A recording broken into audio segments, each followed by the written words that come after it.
नेताजी, आप उत्तर प्रदेश में एक मजबूत छात्र नेता के तौर पर अपनी पहचान रखते हैं। आपके हिस्से में कई बड़े आंदोलन छात्र हितों में आए हैं। बिहार में जो छात्रों की स्थिति चल रही है, आंदोलन से गुजर रहे हैं, उस विषय में आप क्या कहना चाहते हैं? बिहार की स्थिति को देख के बहुत ही तकलीफ भी हो रहा है। और सबसे बड़ी बात यह है कि छात्र आंदोलन की स्थिति तब बनती है जब सरकार छात्रों की बातें सुनना बंद कर देती है। वहाँ के छात्रों की जो मांगे हैं, बहुत तकलीफ से छात्र गुजर रहे हैं। वहाँ क्या, पूरे देश के ही छात्र गुजर रहे हैं। लेकिन अलग बात है, बिहार क्रांति की नगरी है, बिहार क्रांति का प्रदेश के तौर पे जाना जाता है। वहाँ के छात्र तमाम अपने मुद्दों को लेके, क्यों परीक्षाएं बार बार स्थगित हो रही हैं, पेपर क्यों लीक हो रहा है, समय से क्यों नहीं परीक्षाएं कराई जा रही हैं, तमाम उनकी जो मांगे हैं वो जायज़ है।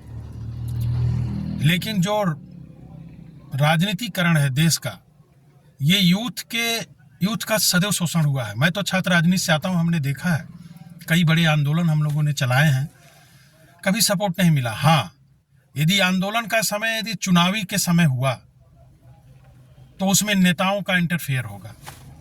लेकिन नेताओं के इंटरफेयर से मुझे कोई आपत्ति नहीं है। नेता हैं तो समस्याओं पे बोलेंगे, लेकिन इंटरफेयर का सार्थकता होना चाहिए। छात्रों को भी इस बात का ख्याल रखना चाहिए, कहीं किसी नेता के इंटरफेयर से ऐसी स्थिति न बने कि हमारे मुद्दे खत्म हो जाए और नेता पब्लिक सिटी का एक आधार बन के रह जाए। तो हमारे छात्र आंदोलन सदैव देखा गया है, जो छात्रों के छात्र आंदोलन है, ज़्यादातर पब्लिक सिटी स्टैंड बन के रह जाते हैं, मुद्दे हट जाते हैं। आप देखे होंगे पत्रकार महोदय, मैं आज से नहीं, विगत पिछले कई वर्षों से मांग कर रहा हूं कि बेरोजगारी आयोग का गठन कर दिया जाए। देश में हर प्रकार के आयोग हैं, अल्पसंख्यक आयोग है, पिछड़ा आयोग है, जाति धर्म के आयोग बनाए गए हैं। उनको सुनने वाले सेल भी बनाए गए हैं और उनको सुनने के लिए अधिकारी, नेता सब नियुक्त किए गए हैं। एक बेरोजगारी आयोग का गठन करने में सरकार को जाता क्या है?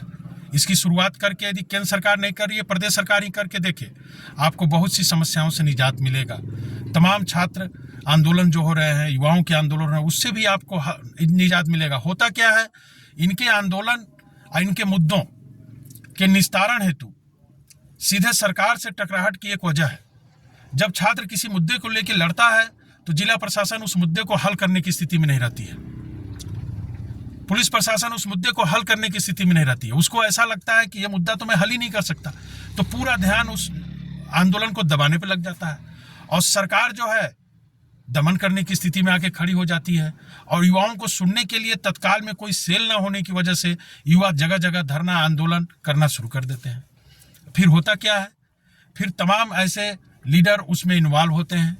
जब लीडर इन्वॉल्व होते हैं तो लीडरशिपी का डेवलपमेंट होता है और उस कंडीशन में छात्रों के मुद्दे गौण हो जाते हैं। यदि जो आंदोलनकारी छात्र हैं अपने मुद्दों पे ध्यान दें, उनका मुद्दा क्या है, और उनके समर्थन देने वाले नेता जेल जा रहे हैं या फिर उनके साथ क्या कार्रवाई हो रही है, उसके पक्ष में भी यदि अपनी बातों को बयान में लेना चाहते हैं तो अपने मुद्दों के साथ ही लें, क्योंकि उनके साथ तो ऑलरेडी उनके पार्टियों के समर्थक हैं। तो जिन नेताओं के पास पार्टियों के समर्थक हैं, फिर छात्र उसी के पीछे भागने लगेंगे। फिर तुम्हारे मुद्दों का क्या होगा?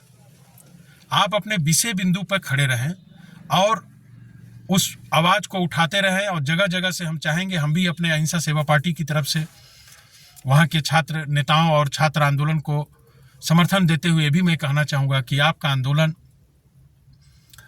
देश हित में अहिंसात्मक ढंग से चलना चाहिए और अपनी बातों को रखने के लिए लोकतांत्रिक राइट के साथ आप जगह जगह अपनी बातों को रखें, लेकिन हिंसा का सहारा न लें, क्योंकि कोई भी आंदोलन मजबूती से तभी चल पाता है जब वो अहिंसा के रास्ते पे चलता है। और आज छात्रों, नौजवानों के साथ बहुत ही गलत हो रहा है, जिसको देख के बहुत तकलीफ होती है। अभी सदन शांत हुआ, पूरे सदन में विधायक सांसद चाहे होते, 3 मुद्दों को उठाए होते, बातों को रखे होते, लेकिन शायद एक आध सांसदों ने इस बातों को रखा और बहुत लोग तो मौन ही रहे। ऐसा क्यों? आखिर छात्रों, युवाओं की जरूरत सिर्फ चुनाव के समय होता है? ठीक है, बिहार में इलेक्शन है तो इस मुद्दे को लेके जितनी टीआरपी देना हो दे दो, इसके बाद तमाम नौजवानों को नौकरी देने की बात करो, शिक्षा को सस्ती करने की बात कहो, और जब चुनाव बीत जाए तो सारे मुद्दे खत्म हो जाए, फिर भावनात्मक लड़ाई लड़ो। ये कब तक चलता रहेगा? ये बात छात्रों नौजवानों को सोचना पड़ेगा। जय हिंद, जय भारत। आपका विजय शंकर।